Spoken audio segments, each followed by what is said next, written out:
Perhaps it would be reasonable to start with the definition of the concept. MHPSS, that is. So MHPSS, okay, the first ground rule is not to use abbreviations and acronyms. And it's important to say that MHPSS is an English abbreviation of mental health and psychosocial support, which I will now render in Ukrainian. Mental health and psychosocial support. The concept and term emerged after 2010 approximately, in an attempt to bring together two response fields in mental health, that is the clinical needs that are usually the purview of those who work in healthcare, and psychosocial needs. These are the professionals that are involved in the fields that are rather in the social field. So this covers educational professionals, social workers, volunteers, and support staff. And it's also about the role of this help in helping people recover after emergencies. So it's a complicated issue, complicated term, and we might send you some links actually, because it first emerged in a document on Standing Committee on MHPSS in emergency, and this document set out key principles and concepts. What professionals are critical in understanding in order to respond appropriately, considering mental health needs during the response. Stephen Hopeful was mentioned by Eric. Stephen Hopeful played a major role and contributed a lot to formulating 5 principles that are the basis of the PFA intervention for psychological aid. And they also play a major role in MHPSS. However, I would very much welcome more interactive format. I would like to hear from you, because you're professionals who work in this field. And you've done that before the full-scale war, and you continue after. You have extensive knowledge and expertise. You know the situation on the ground. You're aware of the needs of the people in this field. So this topic is the mental health needs 1 year into the war. My personal experience demonstrates I've been working in Poland since March, and now I'm supporting organizations that deliver these services in European countries. I'd rather focus on Ukrainians and on professionals who work outside Ukraine. How have the needs changed?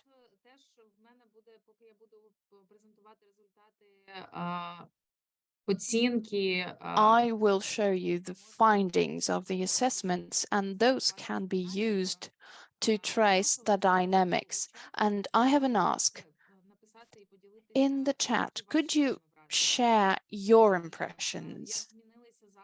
How have the requests of the people with whom you work changed, or people who you support? What requests did they have initially at the beginning, in spring, in the summer, and what are the current requests 1 year later? Could you please share your experience? And later, Rina will help me to review the data we will have in the chat, okay? So,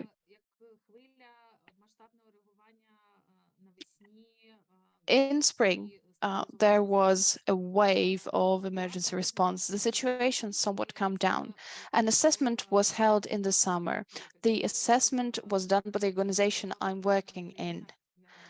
Countries assessed were neighboring countries to Ukraine. In Poland, in the Czech Republic, in Slovakia, in Hungary, and in Romania.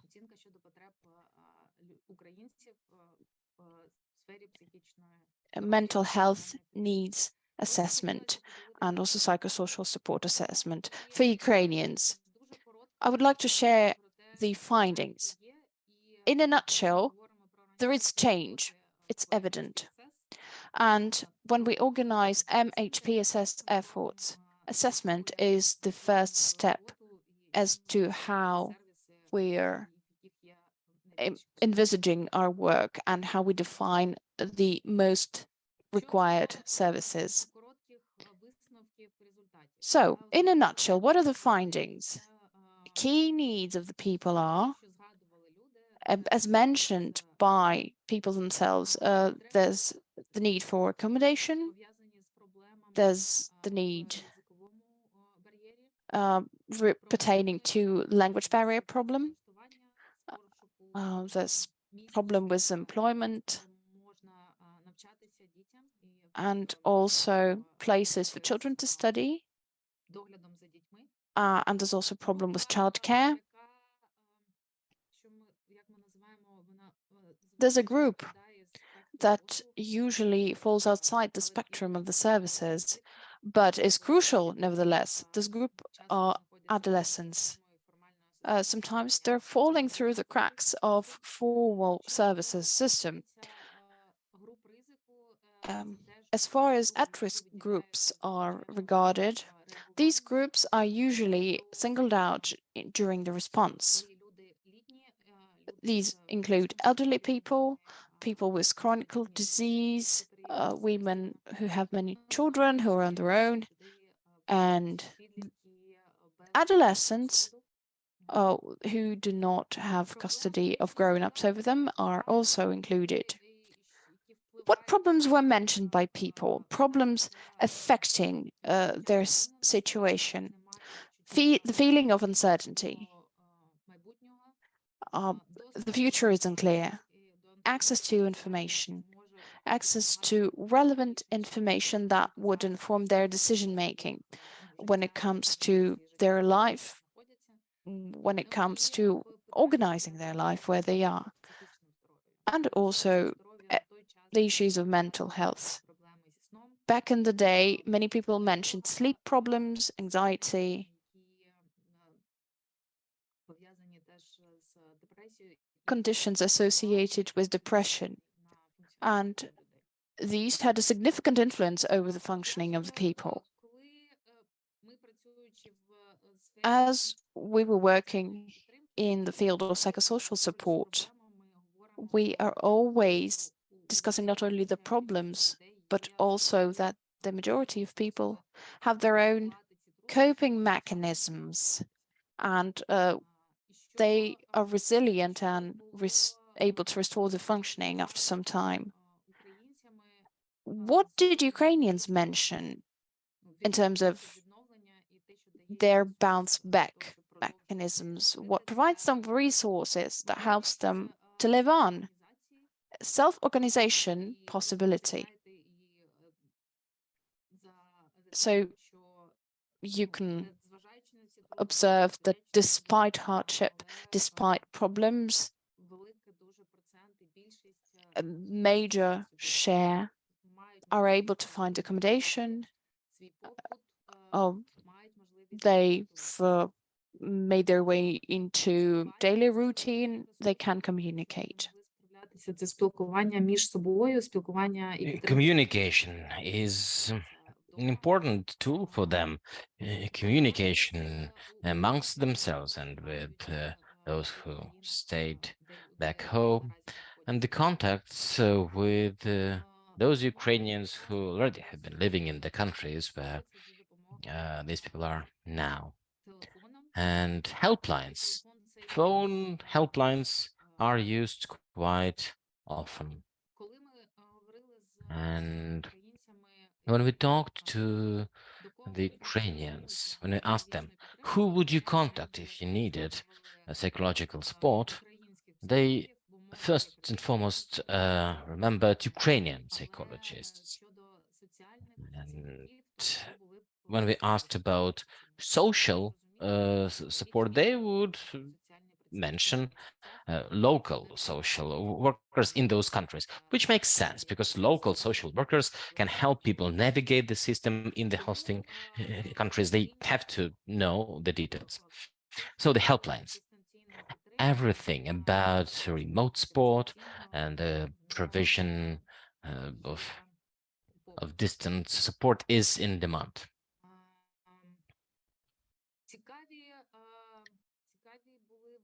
There were some interesting conclusions with regards to the differences in culture between the people who moved from Western Ukraine and Eastern Ukraine. These conclusions were about the stigma and about the perception of mental health as a notion. It looks like people from Western Ukraine were more likely to seek uh, mental health care, while people from the East were l- less knowledgeable about this service, and they were less prone to seek help, from the specialists. Another important aspect to support one's life is having communication, having some relationship with the local population of the hosting countries, those which have received Ukrainians. And this aspect is quite dynamic, it changes. In the beginning, we've seen this wave of support and openness and readiness to help. When we look at the trend in time, we see that there is a change. Local population mm, has some changes, and it's normal, of course. There's this so-called refugee fatigue or the host's fatigue. It takes time, it takes resources, especially as the war becomes long term. It's exhaustive for the Ukrainians and it's exhaustive for the hosting communities. So these aspects, well, they have to be in the sphere of our attention when we talk about constructing the structure for the services. And it was interesting to look at the Polish experience because the level of stigma is quite high, especially in the countries which belong to the former Eastern Bloc. There are some intercultural um, post-Soviet influences to the attitude towards mental health. Very often in these countries, access to mental health services, um, it has been difficult up until this wave of Ukrainian refugees. And this is a bottleneck. If the access to the mental health services is not readily available for the locals, then the service may become even less available for the locals. If, for example, they have to wait longer at the helpline. And it's an important aspect in this service organization. We have to pay attention to this. Well, this bit on how it looked last summer in those 5 countries I've mentioned. And I think I would pause here. And Irina, are there any questions in the chat? Yeah, the colleagues, they note that there are some changes as compared to the beginning. Now people are more tired, but they're less confused. And it's clear that, well, it's over a year, so grieving processes come up, the losses are much more evident. And I also see that there are quite a lot of questions. How does one live after the war? People start looking for meanings, and they are now, for example, asking how does one keep relationship um, over the distance, and where will the family live after the war is over, in which country. So yeah, there might be some differences um, among people in Ukraine and outside of Ukraine in the way they experience this. There are some family conflicts sometimes, or some alienation from social life, but now the emotions are more stable. There's no uh, amplitude from total depression to exorbitant mood. There's now more clarity, there's now more ground under one's feet, and people look into the interpersonal relationship more closely. Thank you, Ira. I think it's quite important. These observations are important because when we plan things in emergency response, it's quite different uh, than the organization of support after some time.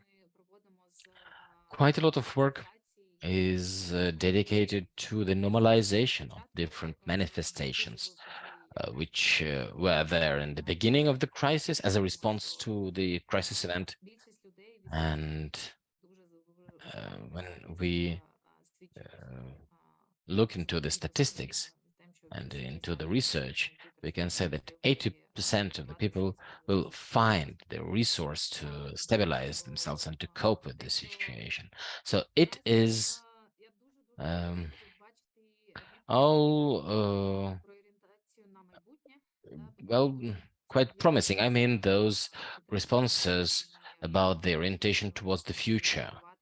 This shows that people find the resource, and if one supports them in resolving the issues related to the return to Ukraine, or when they decide to stay where they are, which skills would be needed, which interpersonal skills or professional skills to come back and to rebuild Ukraine, to adapt their life to the new realities, or which skills are needed to them if they decide to stay and to stay for some time where they are, which issues or which problems emerge. So I think here the support of the specialists and helpers is very important.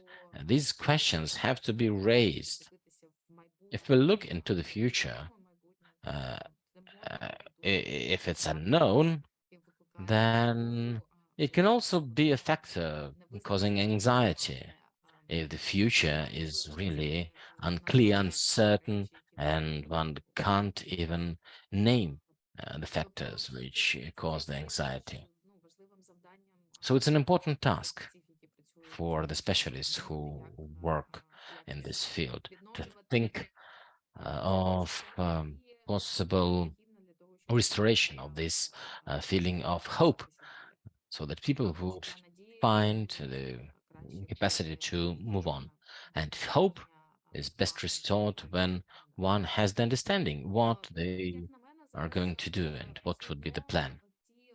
And still, the groups which needed lots of attention in the beginning were mm, people with diagnosed mental health conditions or disorders, or um, neurological spectrum disorders, and they required comprehensive help and access to services sometimes is difficult. There's the linguistic barrier, so they have been and they are now in the focus of attention. And elderly people who have difficulties with functioning, who need help to just live there. They are the groups which require comprehensive support, not only in terms of psychological support, but also social support, including the local services. Wow, I'm thinking of the time. I think I should stop here. Well, it's 20 minutes from the beginning of your speech. And if you want to pause, yes, let's pause. And then perhaps you will be able to comment on other questions when they come up. Yeah, I would like to see and hear the feedback from the participants. What is most resonant with their experience? What are their observations? Okay, I will stop sharing your slides then, and let us look into um, the pictures of our participants. You can see the chat. I fully agree this idea that we have to focus on this orientation towards the future and helping drafting a specific plan. It really it resonates. This uncertainty makes things difficult. But when there's some clarity of simple things, at least, for example, whether I want to live in this country or I don't, whether I want to work in this occupation or not, whether I pay enough attention to the local language or not, whether I've found some language courses or not, this decreases the level of anxiety. Hanna, I see camera is on. Would you like to voice your question? If we look into the mood changes, yes, now most requests now are coming towards coping. How should I feel here, and whether we should accept this country? I'm now in Spain, and many women here, they are still undecided whether they stay there or whether they get back. And this in this freeze, they are over a year now. I was with a group of women refugees who moved into the country in more or less the same time period, and there were also other women who only were for a few months in the country. So those who were for only a few months, they were living through the experience which the others have already experienced a year ago. But they were from the deoccupied territories, and they were really hurt, in distress, in severe trauma. But overall, I would say 80% of them, they had these requests, like, do I have to study here or I should back home? Well, home is home, even though the country is good here. So they do not have this hope at all. They are living here now, but they don't feel that they are even entitled to anything. Because, for example, they came there for a month, and the month now lasts over a year, and they feel reluctant. For example, when they don't want to adapt, they don't want to study the language, they might have some side jobs, but still they kind of perceive that they're there for only a short term. And this inner conflict, it just deepens these stress reaction. It aggravates the stress reactions they've had. Because, well, if uh, and if one wants to deal with it, it takes some in-depth therapy. And this is what I've seen. Olga, would you like to comment?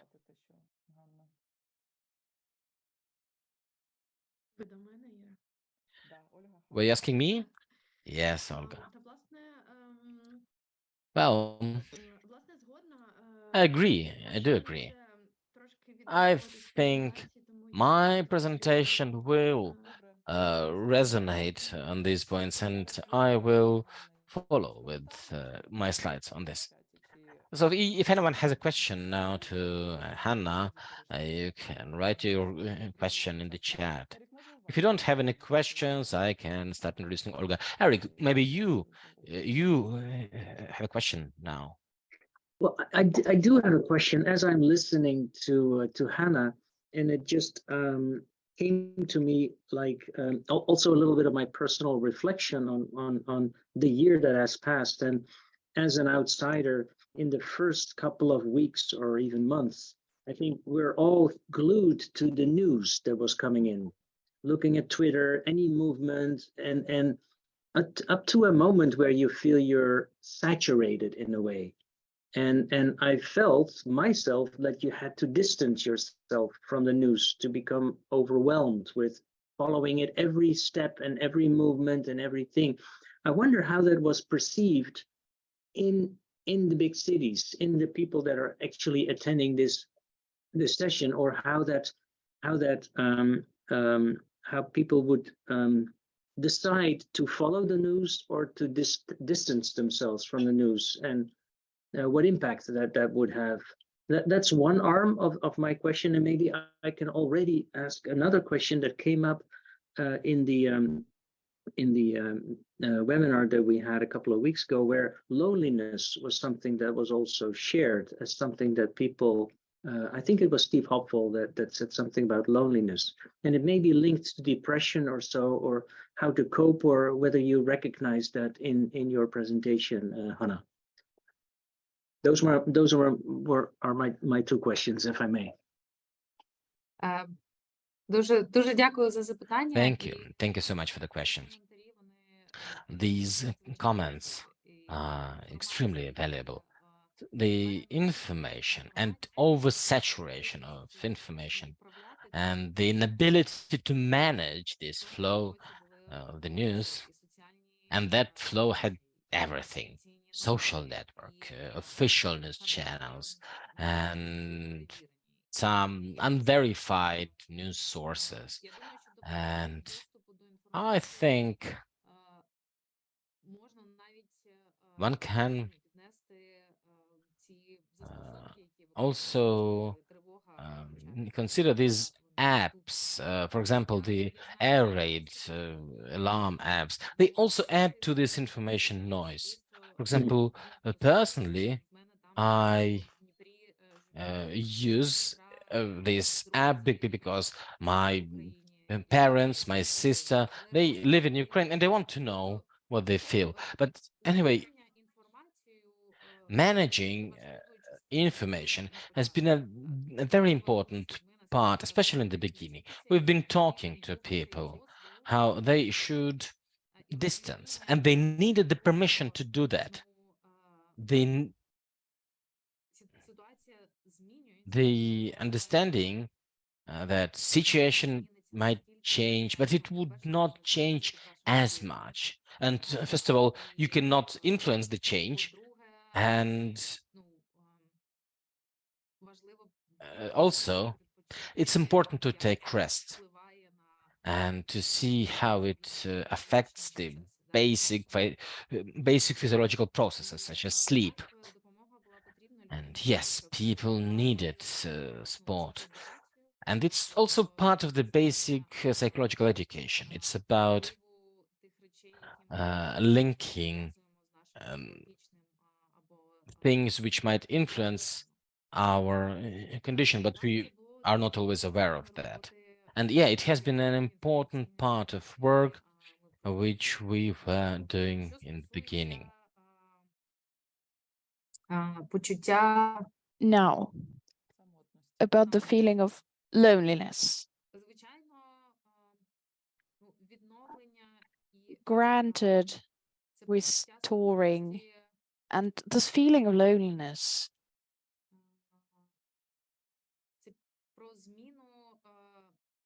it has something about change of the quality of the relationship left behind at home.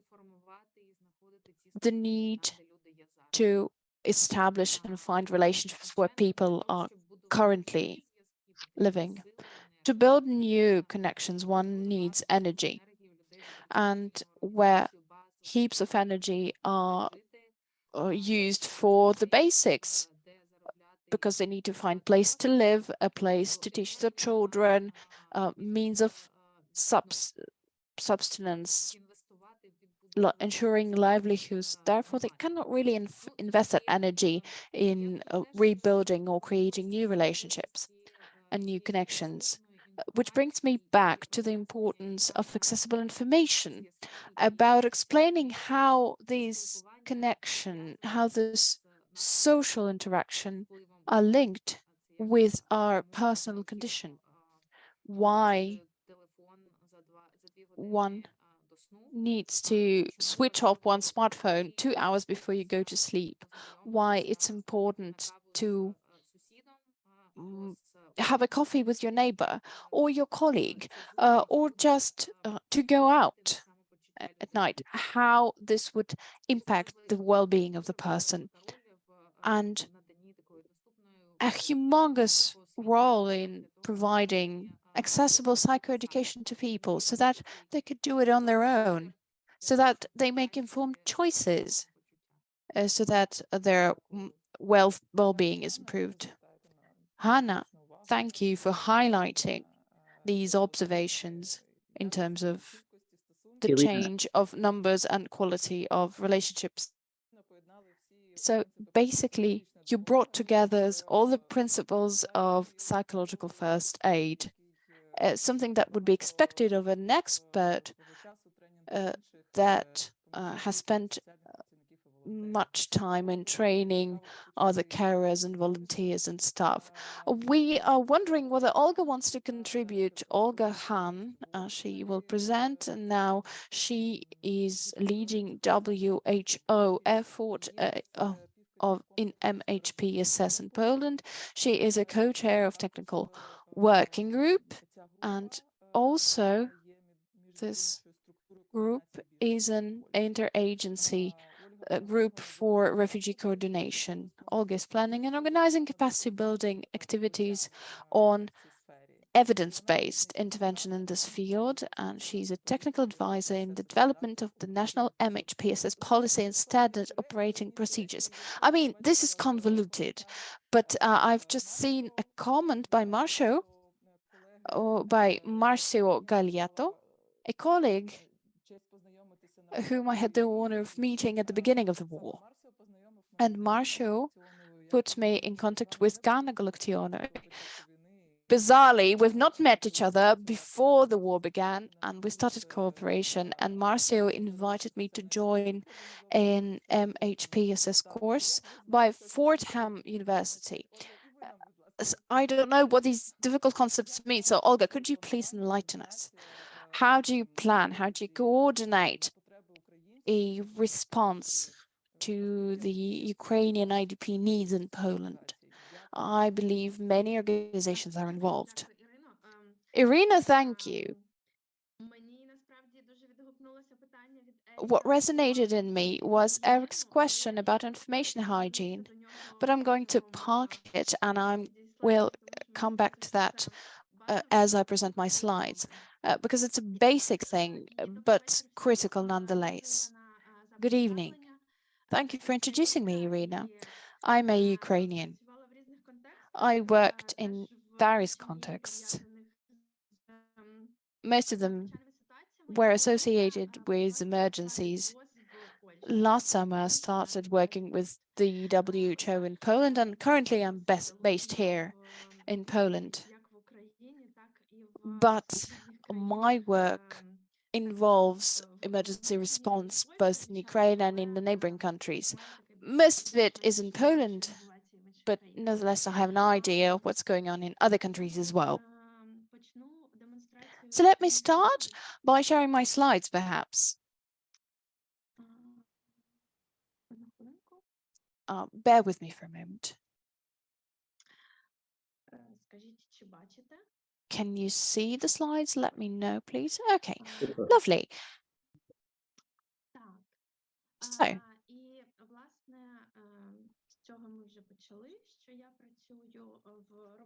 As I said, I'm a member of a working group, MHPSS, Technical Working Group. It's a coordination mechanism. I am a co-chair. I represent the WHO, but several organizations are involved in coordination. Actually, mental health and psychosocial support is just one of the sectors we're working in, and it's a huge coordination mechanism that covers all sectors of life of humanitarian risk response. However, taking into consideration that we have professionals in a certain field here, I'll just narrow down my remarks to mental health and psychosocial support. The group was created in March 2022 as the response started. Hannah knows and is familiar and knows actually a lot more about this initial phase because she was actively involved in it on behalf of another organization. So it's a united effort. And WHO, UNHCR, and from Poland, there is a local organization called the Institute of Psychiatry and Neurology. And we align our efforts with the Polish Ministry of Health. So our main focus of our activities and interests, so it's a technical working group. We coordinate efforts. We coordinate the direction and dimension of work, as Anna focused. So we want to orient our response towards the need. We want to avoid overlap and duplication of efforts, and we try to bridge the gaps and help. And how do you put it in Ukrainian? Gaps. Yeah, so we coordinate needs and requests. We also strengthen the capacity in terms of trainings, and we build advocacy campaigns. We try to shape the correct focus of mental health. This work group has over 250 members. The group is constantly expanding. More than 90 organizations are involved, and they come from various sides. There are NGOs based in Poland, international and national, and we work a lot to engage local organizations, actually UN organizations and research institutions are also involved. Every organization has their own vectors, their own focus of interest, their own expertise. Therefore, coordination is all about drafting something like a common action plan. If there are members of the audience from Poland, you might benefit from it. I can send you some information together with the slides, how you can join our group. And in this slide, you will see a QR code that you can use to become a member of the working group. If anyone here is from the countries that are the neighboring countries for Ukraine, for example, Poland, Slovakia, Hungary, Romania, Moldova, Estonia, the Czech Republic. There's a coordination mechanism in all of those countries. And in Ukraine, there is a coordination mechanism that was founded long ago, I think since 2014. And they work coherently, very much coherently, because it's a big mechanism. Okay, moving right along. This is a coordination mechanism, and we are strategic about our actions. And this meeting also is aimed at reflecting on what was before, what is now, how needs have changed. Therefore, we work in terms of regional plan, where every country comes up with their own response plan, prioritizes activities, assesses needs, and looks at what activities are required for the next year. Feel free to have a look at the slide. These are the needs for next year. When we look at the figures and the amounts, pay attention. 709 million for 2023. These are not available funds. These are the funds for minimum needs to cover these needs and to implement effective emergency response. Moving right along. Our technical group is guided by several organizations and is managed by several organizations. However, we tried to build a community of practice. So this is a group of experts and professionals who work together, who coordinate their aims, and who is functioning effectively. So it's about joint priorities that were jointly coordinated for 2023. My slides are in English. Sorry, I didn't have the time to translate them into Ukrainian. So, needs and priorities of the work group as opposed to population, but the effort of the group is aimed at addressing population needs. Priority number one is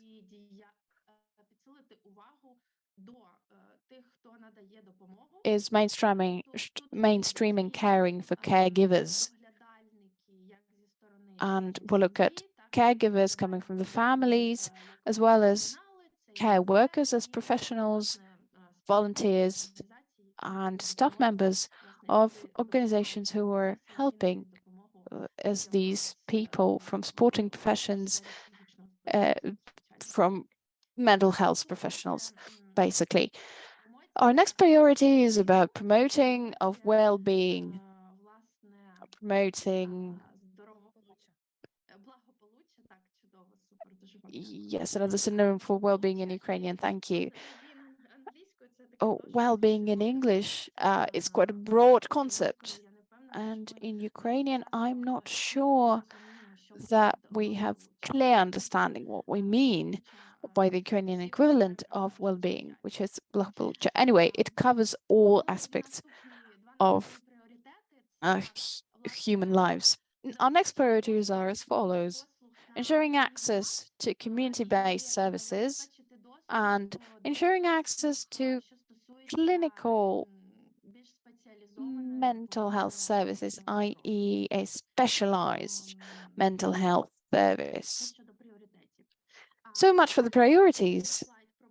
I also have a needs slide. And it reverberates with what Ganna talked about. WHO carried out 2 studies. First was the IDPs in Poland needs assessment. One of the components covered mental health. These are the findings. 1 in 10 report significant mental health need, and more than half needed help. Nevertheless, as Anna also mentioned, there are barriers to access that are objective and subjective. The stigma, there's reluctancy or unwillingness to access the services, to ask for help. And I'm not sure about Ukrainian equivalent. So health-seeking patterns of Ukrainians are such that every so often Ukrainians tend to cope on their own, avoiding seeking help. And they go and seek help at a later stage which is not the best option, both for the patient and for the organization, because treatment would last longer and would be more costly. Right, and the second study by WHO was about behavioral insights. So it's more of a qualitative research held in Romania, Poland, Slovenia, and Slovakia. And here are the findings in the slide. Власне, це такі Essentially, these are the generalized results, which are quite relevant for all the above-mentioned countries. And it's not only about psychological aspects, but they are relevant for mental health, among other fields. So the findings essentially are the following. The lack of clear referral pathway. So should I go to, or how does one level of care refers to other levels of care? So there's no clear patient pathway. It's not clear neither for the patients nor often for the specialists too. In Poland, we are trying to deal with this, but we still have not reached the level where everyone is comfortable. But here, I also would like to echo to what Anna was saying. In Poland, the WHO, responding to the Ministry of Health's request, made the helpline for almost everything. And we saw some really good results from the helpline. This helpline was available for both the specialists who were finding jobs, and well, it was mostly for medical specialties. So at least psychiatrists. I'm not sure about psychologists. I need to look into it. And this helpline was also the same helpline was also used to find a doctor or to get the appointment if one wanted to visit the specialist. And it was also the way to get a GP or mental health support. Another area was access to medications. In Poland, we tried to do this roadmap of accessing psychotropic drugs which were prescribed in Ukraine so that they would be available in Poland too. It's in theory, the mechanism exists, but in practice, informally, I've often heard that it doesn't work well. And here, I was just trying to triangulate things from I heard from service providers, from the partners, from the Ukrainians who were seeking the services. So triangulating it all, I would compare it to the well, the Polish equivalent of the Ukrainian program of reimbursing the medication. And the state reimburses the medication, but sometimes it's not the best drug. It might be something generic. And then, well, patients who wanted something better, well, they could pay for it out of the pocket, and they would have some more effective, some latest generation medication, or they only wanted to get free of charge, but then they would uh, have to dedicate more time to it, getting more appointments to the doctor, but then they would get the Ukrainian prescription validated by a Polish specialist. But it would be available after all. Another need, well, it's quite clear that most refugees are women, and these are women who were left alone with their children and who had quite a lot of special needs. So to respond on the discussion on the points by Hanna and the participants and what I heard from the partners and live feedback in Poland, I would say that it's true. There's there is this urgent need, and women sometimes need support in building new social roles and new social dynamics. When a woman has no husband next to her, and we see that in Poland very often the grandmothers stepped up and took the role of the caretakers, grandmothers and grandfathers. They became the main caretaker for their children. So uh, it took a different angle, and these new relationship that had to be facilitated. And there were many needs, not only in terms of kind of children with special conditions, but the needs for social integration, um, establishing the network of relationship at school or among Polish children. So from the WHO, we were paying lots of attention to the implementation of this support to help children with the integration. Language. By the way, this research was finalized at the end of 2022, and even if we look into the issue of different languages, even though Ukrainian and Polish are quite close, but still it's a barrier. It's a barrier in accessing the information and accessing health services. The need for vaccination among the Ukrainians, it's not a secret that there's quite a lot of anti-vaccine propaganda, and very often it's conflicting to the mainstream in the European countries. So we saw the need in awareness raising here. I will not go into the details on people with chronic diseases.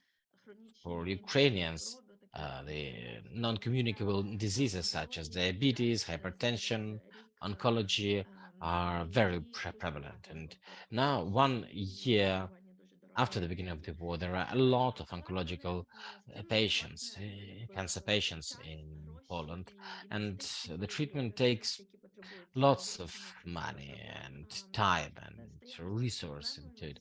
So it's an urgent need because there are no short-term solutions for these long-term needs. In our case, Poland has been trying to find different strategies of dealing with this when the country essentially has 1.5 million extra people in it. On mental health, well, I've already said quite a lot, but the issue of access to it and the issue of trust to the information in Poland. Here, the situation is actually quite good. There's a lot of information available for the Ukrainians. So if one has the need and wants to find a service in mental health, it's doable. I know that in other countries it is not so. Sometimes one has to find this information and it's a bit difficult. But in Poland, it's much easier. And to summarize, In the research, we've seen that the Ukrainians were grateful, but I also agree with Hannah's point that a year after, even though Poland was so hospitable, opening its doors and helping all the Ukrainians, a year after, you feel this fatigue, the host's fatigue. But still, the research has shown that the Ukrainians are grateful for all the reception. And lastly, just to mention about the term refugee, quite a lot of people understand that Ukrainians might be not really typical displaced people. If one has a stereotype of humanitarian situations or crisis in other countries. So the Ukrainians have quite negative attitude to this term.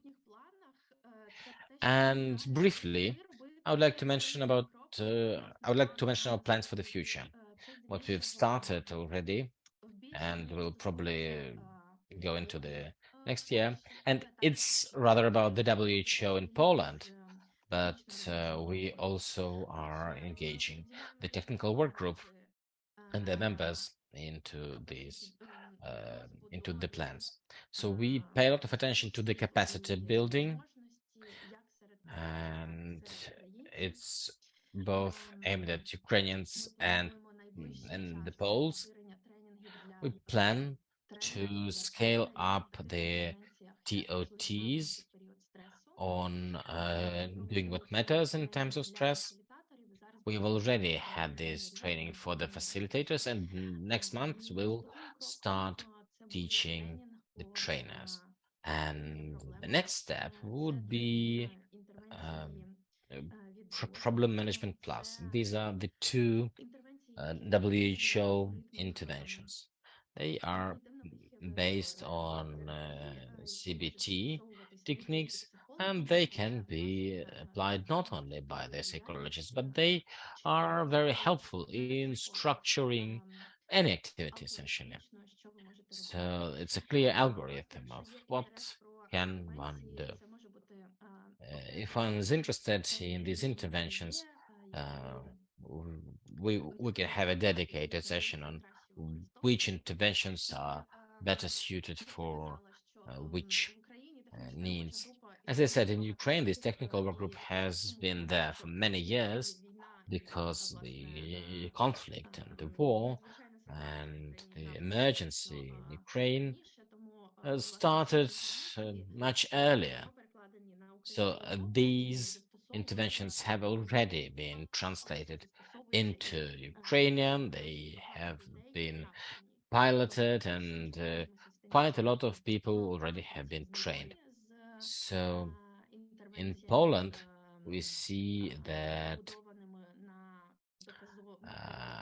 evidence-based interventions are already available for the specialists, and we are just paying lots of attention to strengthening the capacity and spreading the word about these interventions.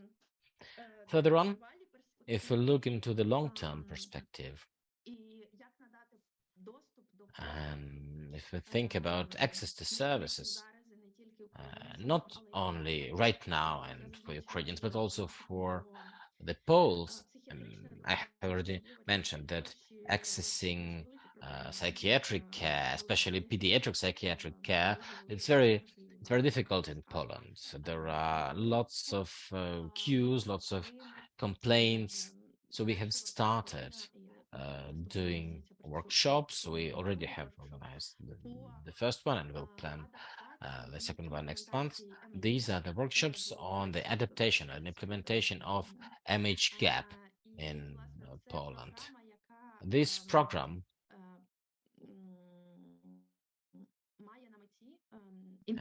has the objective to integrate mental health services at the primary level of healthcare. So we'll train family doctors, general practitioners. We'll teach them the main psychological conditions. Olga, the chat is so active now. The participants are curious. How does one attend these training sessions for the psychologists in Poland? And also, I see that it's already a quarter past.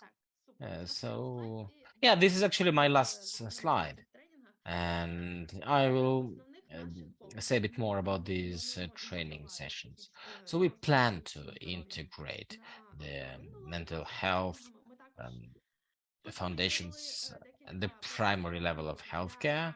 So we've also organized some training sessions for school teachers and physical education teachers. And it's quite a widespread practice when we deploy care in a community, when there's an NGO, there's the office of a psychologist, but often people still have stigma or other reasons why they're not going to see a psychologist.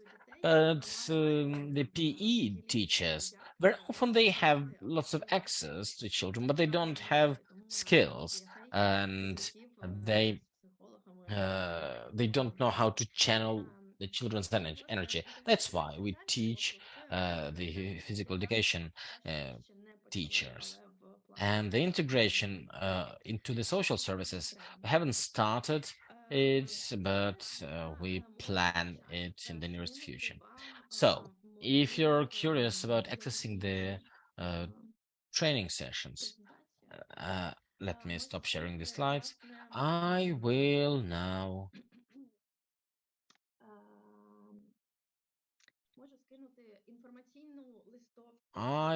share the leaflet about the work group in Poland. You can join it, and this would be the most effective way to get first-hand information about the next training sessions. Actually, tomorrow, the new announcement is coming out. So,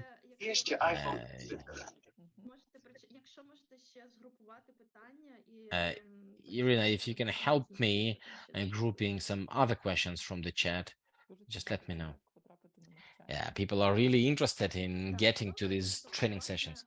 Yeah, so tomorrow we're publishing the announcement about the DWM training.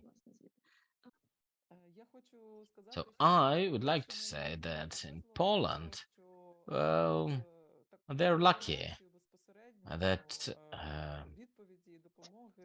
there's such a great coordination and that they have a Ukrainian in this work group. I don't know if in Slovakia, in Romania, in Hungary, they also have Ukrainians in the coordination. I'm curious. In Slovakia, they did have a Ukrainian. Now they don't. But in other countries, I don't really remember. In Czech Republic, they also have Ukrainian, but I do agree. I might be slightly biased, of course, but well, of course I'm trying to support both Ukrainians and Poles in Poland. So thank you, Olga, for this presentation. And thank you, Hannah, as well. We are aware that we're going over time a little bit, but if you are okay, we can just extend it a little bit to give the opportunity for a few questions in the audience. And one, if I may, and Natalie reached out to us in response to you, Hannah, and I invited Natalie to maybe briefly speak, if she wishes, to what you had recognized, Olga, in your slide about refugee fatigue. It was a new term that I have never heard before, refugee fatigue. And since Natalie said that she was in the Netherlands in a shelter, I would like to just have her words, if you wish, on how you resonate with that term. Is that okay, Natalie? Yeah, sure, of course. So we had lots of volunteers in the previous shelter, but only 2 of them agreed to work in the new one. So they are really tired and even experience burnout. That's true. Дякую, Help. Наталя. Я бачу, що Yeah. Альона Мажная підняла руку, яка безпосередньо... Natalia, thank you. Alena Majnaya raised her hand, and she was one of the actual researchers of refugee fatigue as a concept. Okay, yeah, please. Colleagues, thank you. I would just like to... Ukraine, але я просто хотіла відкоментувати, я безпосередньо як I дослідник. just had a comment as a researcher, how I approached the research presented by Olga. I think 2 findings were fused. One finding was that Ukrainians dislike where there are services for them are labeled as refugee services. This is one of the findings. And the other finding is that refugee fatigue is how Ukrainians perceive fatigue from them. So it's not that people are tired of this word. It's about the fatigue. You mean people are tired of me? Yes, Irina. In Europe, people are tired of big number of Ukrainians. Alona, is your work published? Maybe you could share a link so that people could read up on that. Irina, yes, we are preparing a publication, but it takes time, and we continue data collection. The reports are published on the European office of WHO, and data was collected in 4 countries. There are a separated data set and also the consolidated report. Alona would love to hear a presentation of this survey. Of course, Irina, we have a separate presentation on mental health services, specifically several interlinked aspects, but main focus of the surveys was accessing all healthcare services. I also would like to read here a comment by our colleague Marcio. It is in English, so I'm going to translate it on the fly. So Marcio thanks our experts, and he says that he learned a lot today, and he wanted to share in line with the results of the regional research. Marcio also spent the first 3 months since war began in the Czech Republic, correct me if I'm wrong, and he was directly involved in coordinating response since the war began. He says that he is struggling when he's hearing this statement that individual counseling is preferred over group counseling. Він каже, що я бачив це і в інших презентаціях. І, He says, I've seen this in other presentations too, and it's unclear how the question leading to this statement was phrased, such as whether it was a direct comparison. I don't know if this comparison was presented, what's better, individual or group counseling. And it's important how this data is interpreted. Maybe it would be beneficial to expand the investigation and to better phrase. I don't know, colleagues, maybe you can help. To better phrase the symptoms and a better format. For example, for individuals, it would be better for those who have a problem seeking help or seeking services for mental health, or how to connect service providers with those who seek the service. Yes, I just wanted to answer to the question of Marcio regarding how this finding came up in our study. Our study was qualitative, so this finding came up as a response to open-ended questions about experience with mental health services and seeking. And people often talk that the things that they were available to them were group counseling or different support groups, while people preferred individual services because it's harder for them to open up about their experiences in front of strangers. Yeah. But I completely agree, this could be explored further and further in other studies. Alexander, I wanted to raise my hand. Alexander Moldavsky first, okay?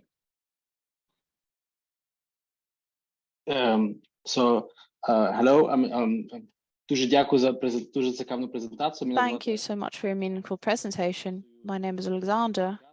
I work in Germany as a psychiatrist. I'm very interested to hear more about integrating of Ukrainian refugee in the national mental health and psychiatric system. In Germany, there are services and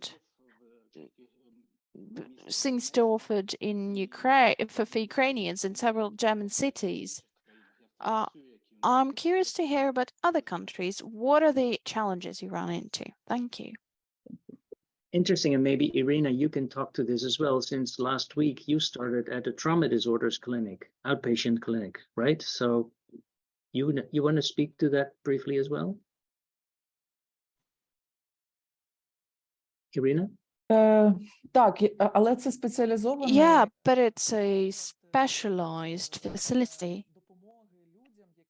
It's for people who have PTSD or prolonged grief disorder.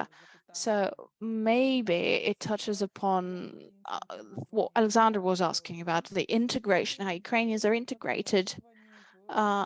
Ukrainians are admitted as employees in the specialized psychiatric facilities, and they're supervised now by licensed psychotherapists and service providers working in the system specifically. Yeah. Maybe Hannah and then Olga, you want to respond and maybe pick up on Alexander's question as well? Hannah first. Дякую. Thank you. Very briefly, on what Marcio was asking about, I have a comment to make.